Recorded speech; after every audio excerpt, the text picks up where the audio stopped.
moments later. Hi guys, magandang araw. So, panibagong vlog naman po ulit tayo ngayon. So, ang date po ngayon is February 13, Tuesday dito sa Canada. So, maraming nag-aabang na naman ngayong topic, ngayong araw na to.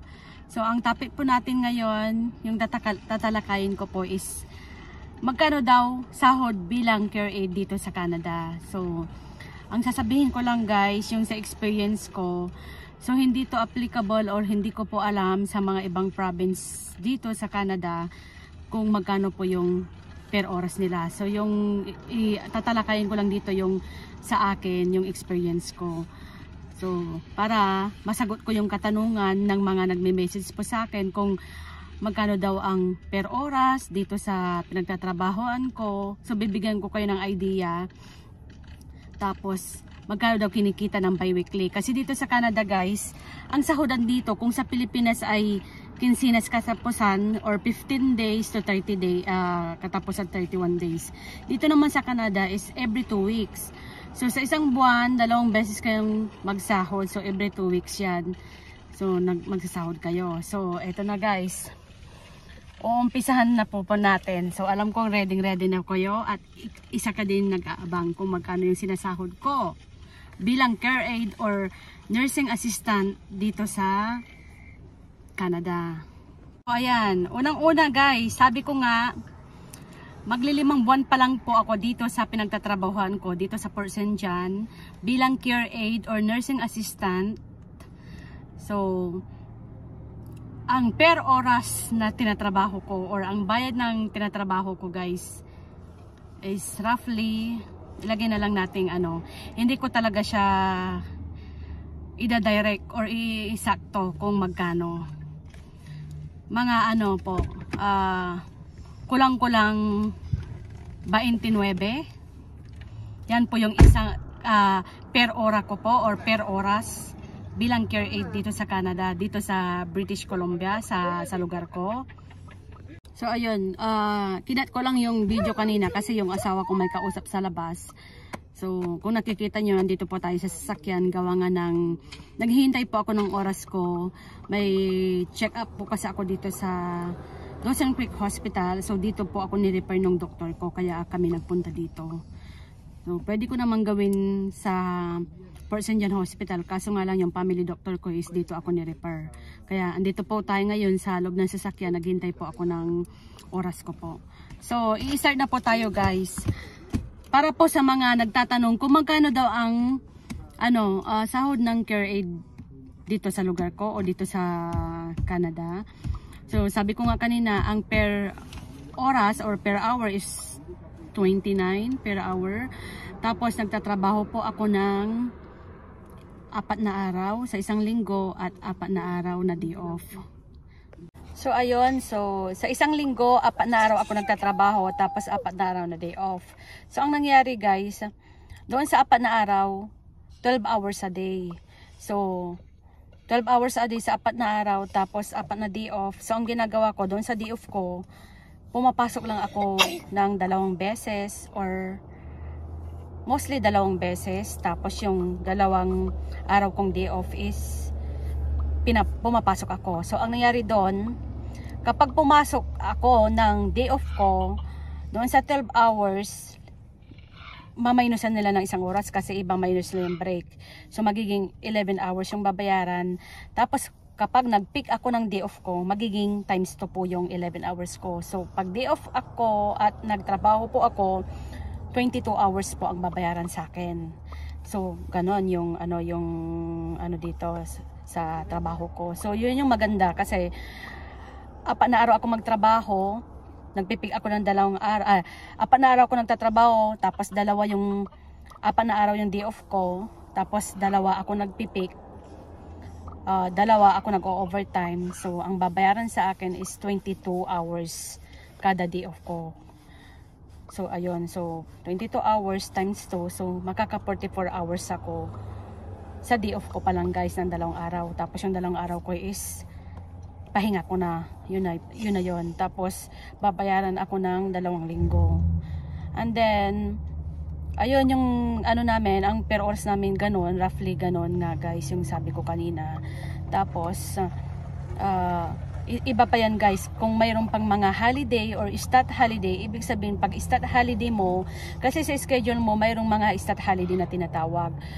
Kapag sa stat holiday mo na naka-schedule at hindi ka pumasok, bayad pa rin yon ng 11 hours. Pero kapag stat holiday mo at pinasukan mo pa rin yung stat holiday mo, times 3 ang babayaran nun. So, ibig sabihin, start holiday mo, then pumasok ka, 11 hours times 3, so 33 hours. So, yun yung babayaran sa'yo sa start holiday mo. 33 hours sa isang araw. Kapag naka-start holiday ka. Tapos, mayroon din po yung mga holiday po natin dito sa Canada. Kung naka-holiday naman po at pumasok ka po, depende din po yan sa oras. Mayroon din po yung, from 7 AM to 12 midnight, tapos parang pag 12 midnight tapos holiday na po yon, times 3 na po yung babayaran sa inyo. Pero kung holiday lang tapos pumasok kayo, times 2 yung babayaran. So ganun po yung yung way sila magbayad dito sa pinagtatrabahuhan ko po. So the more na nagpipick ka ng kada day off mo, tumataginting na 2 hours na po yon. I mean, 2 times 2. So, 11 hours ka sa isang araw, times 2 na po yun ang babayaran sa'yo dahil nagbingwi ka ng oras mo sa araw ng day off mo. Pero pag sa regular hours, 12 hours a day yung tinatrabaho po namin. Ang babayaran po sa amin sa regular hours namin is 11 hours. So, pag wala kang peak shift, ang bayad sa'yo ng 2 weeks is 75 hours. Yun po yung malinis na binabayaran po sa amin. 75 hours po yon. So kayo na pong bahala mag-compute. Pero kung may mga peak shift kami, nagtatrabaho kami ng day off po namin, yun po yung doon kami bumabawi kasi times 2 na agad yung araw po namin. So ayun, sana nasagot ko po yung nag-message po sa akin sa mga nagtatanong kung magkano daw yung sinasahod dito sa Canada bilang care aid. So yung sa experience ko guys, yung sinasabi ko lang. Pero hindi ko alam guys sa ibang province, hindi ko sinasabing entire Canada po ganun yung sahod. Kasi alam ko po na magkaiba po yung sahod ng Alberta or British Columbia or so depende po yun guys. Yung sinasabi ko sa experience ko lang, hindi ko po tuloy nila lahat. So ulitin ko pala, mali pala ako dun sa 2 weeks na 75 hours ang binabayaran. 88 hours pala doon guys. Mali yung competition ko. Kasi ang isang araw is 11 hours. Kung ita-times po yun ng times 8 days. Kasi 4 days nga ako nagtatrabaho sa isang linggo. Tapos every 2 weeks ang sahuran dito. Or bi-weekly nga. So 88 hours ang babayaran sa akin kapag wala po akong peak shift. Pero mostly more than 88 hours po yung binabayaran po sa akin kada weekly ko, kada bi-weekly ko kasi nga may mga peak shift po tayo. Yun po yung overtime na tinatawag. So, ikaw na pong bahala kung magkano po yung compute. Ikaw na pong bahalang mag-compute kung magkano po yung kinikita po natin. So, bibigyan ko po kayo ng halimbawa. So, hindi to pagmamayabang guys dahil sinasagot ko lang po yung mga nagme-message po sa akin ay mga nagtatanong. So, hindi po ito pagmamayabang or hindi po to parang lang po. Gusto ko lang kasi magkaroon kayo ng idea at gusto ko rin po kayong gawing inspirasyon itong mga video na ginagawa ko. Tapos yun sa mga nagbabalak kumuha ng care aid at sa mga nakakuha na po ng care aid, at least magkaroon po kayo ng idea at mas lalo po kayong mag-aral mabuti dahil alam nyo na, iniisip nyo na kung magkano yung kikitain nyo pag nakapasok na po kayo sa iyong trabaho bilang care aid. So mas lalo po kayong magpupursige mag-aral at mas lalo po kayong magpupursige pumasok bilang mag-care aid dito sa Canada dahil alam nyo na kung magkano yung kinikita at magkano yung kikitain nyo bilang care aid. So ito yung pang ko sa inyo guys, hindi ko tuloy ma-explain kung paano. Ito na yung bibigyan ko kayo ng motivation or bibigyan ko kayo ng insight para magkaroon kayo ng idea. So ayun, dami ko nang sinasabi. So ito na, parang nung last month dahil syempre marami tayong mga anak ko kamingay. Syempre yung last month guys, marami tayong mga holiday like December, January, mayroon tayong New Year, mayroon tayong Christmas Eve, yung 24. So nag-pick ako nung mga buwan na yon. So ang ano ko noon, wala pa ang ano noon, kaltas noon. Hindi ko na sasabihin yung ano, baka maano tayo. Wala pang kaltas noon, parang almost 6K ang sasahurin ko dapat. Dahil mayroong bi-weekly yan guys, yung sinasabi kong almost 6K. Bi-weekly yon. Ibig sabihin, 2 weeks ko lang nakinita yung 6K guys. Pero pag kinaltasan na yon, ang malinis ko is, magkano yung daddy, yung pinakita ko sa'yo? Parang 0.9 na lang. So yun, parang 0.9 na lang or 0.5, mga ganun. Mga ganun yung ano, yung parang doon sa 6,000, tatagalugin ko na lang kasi para ano, doon sa 6,000, ang kaltas sa akin mostly is 2,000 mahigit. So imagine nyo guys, 6,000. Tapos ang malinis ko na lang parang 4.5, 4.3, mga ganon. Mga ganon yung mga kaltas sa akin. Yun yung unang-una kong kinita na malaki sa bi-weekly ko. Yun yung unang-una kong kinita kong ano talaga guys. So ayan, binigyan ko na kayo ng idea guys. Shinare ko sa inyo kung ano yung experience ko. So alam ko excited ka ng magtrabaho. Ang maganda din guys, dyan sa kinuha mong program bilang healthcare assistant program, ang advantage niyan, madali kang makakuha ng trabaho dito sa Canada. Sa experience ko, kakatapos ko lang ng September.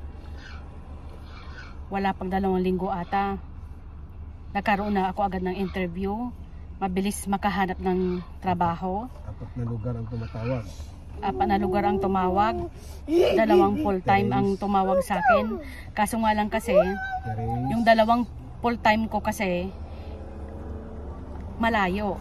5 hours or 6 hours away from dito sa dating tirahan namin dito sa Dawson. So hindi ko ginrab yung full time na yon dahil 5 hours to 6 hours. So inisip ko din kasi yung anak ko, mahirap na naman siyang ano, maka-adapt ng environment or ano, kaya yon. Tapos pangalawa, maganda ang bigayan. Pangatlo, PR pathway guys. So alam ko, hindi ko na ini-encourage guys kayo yung sa mga mayroon ng program ngayon. Hindi ko naman sinasabi sa inyo na oy mag-ano na ship na kayo or ano. So, ito ay para sa mga kumuha ng healthcare assistant program at para sa mga na-encourage kung kumuha ng healthcare assistant program, ito na 'yon, pang PR pathway din. Pangatlo yan guys. PR pathway. May pathway ang healthcare assistant program o healthcare. May pathway para sa PR o permanent residency. Pang-apat, lalong-lalo na pag nagtatrabaho ka sa government. Lahat naman siguro pag graduate ka ng registered care aid, mayroon ka talagang BC registry number. Dito sa British Columbia, mayroon ka talagang BC registry na tinatawag nila.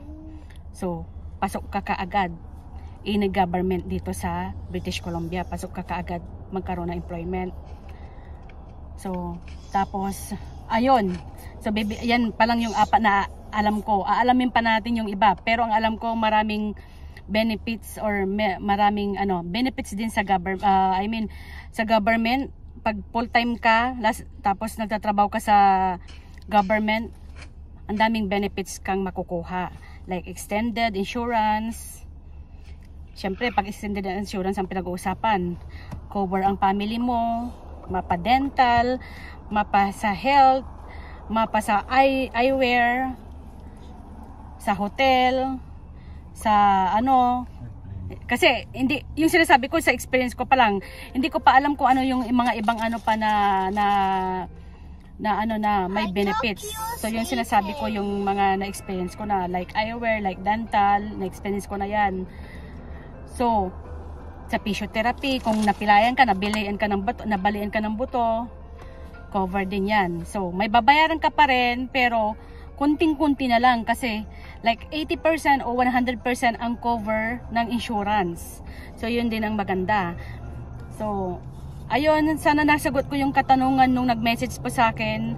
At maraming salamat po sa mga taga-subaybay ko, lalong-lalo po sa mga na-encourage ko kumuha ng healthcare assistant program. Maraming salamat po. At sana sa mga nagbabalak pang kumuha ng healthcare assistant program, paki-share naman po tong YouTube channel po natin, lalong-lalo po yung mga topic po natin bilang international student before, tapos yung pagiging healthcare assistant program natin or healthcare natin dito, healthcare tayo dito sa Canada. So ayun, maraming salamat po ulit, hanggang sa muli. Message lang po kayo guys, basta pag may time lang po ako, gagawa po ako ng vlog. So pagpasensya na lang po tayo kasi para akong hinahabol ng 10 kabayo dahil oras ko na doon sa appointment ko sa sa hospital, kaya nagmamadali po tayo magsalita. Sige, maraming salamat po. Bye.